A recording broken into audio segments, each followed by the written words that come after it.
నిశ్చయంగా పంచామృతాలతో ఫలసాలతో పసుపు గంధం విభూతి రకరకాల అభిషేక ద్రవ్యాలతో స్వామివారికి అభిషేకం చేయడం జరిగింది. ఎక్కడైనా మన శివాలయంలో శివుడికి అభిషేకం మాత్రమే చేస్తారు. కానీ నందీశ్వర అభిషేకం ఏంటంటే అంటే ఈ త్రయోదశి రోజున ప్రదోషకాలంలో అంటే సాయంకాలం ఎవరైతే ఈ నందీశ్వర అభిషేకం చేస్తారో వాళ్ళకి జాతకంలో గ్రహదోషాలు ఏమన్నా ఉన్నా అంటే జాతకం అంతా బాగుందండి కానీ మాకేం కలిసి రావట్లేదు, మేము ఏం చేసినా మాకు ఉద్యోగం రావట్లేదంటే శివుడు నందీశ్వరుడికి వరమిచ్చాడనమాట.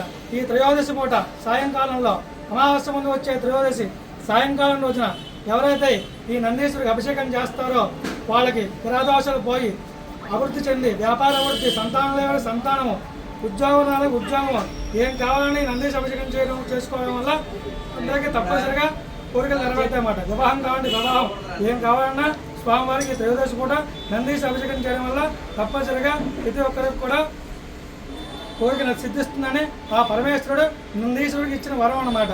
అలాగే ఈ బ్రహ్మదేవ శివాలయంలో 11 సోమవారాలు ఎవరైతే 11 ప్రశ్నలు చేస్తారో స్వామివారు తప్పనిసరిగా వారి కోరికలు నెరవేరుస్తున్నారు. కావున భక్తులందరూ గమనించి ఈ 11 సోమవారాలు స్వామివారి శివాలయం దర్శించి పూజలు కావాల్సిందో కోరుచున్నాం. 11 సోమవారాల దర్శనం 7 జన్మ పుణ్యఫలం. సర్వే జనా